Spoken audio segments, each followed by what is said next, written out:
Hello, and welcome to the Cinema 4D Artist.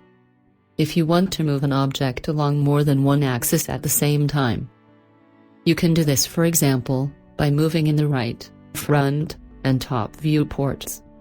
To select a Move tool, and then click anywhere in the viewports and move it. Quickly undo that. Now in the perspective viewports, you want to move along two axes at the same time. You can do that, for example, by pressing Shift, clicking one axis and moving along the other two.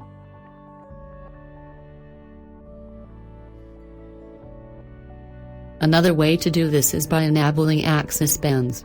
If you click here on Filter and go to Axis Bands, you can see the styly bands along the axis. Now you have the ability to move the objects along two axes at the same time without holding down Shift.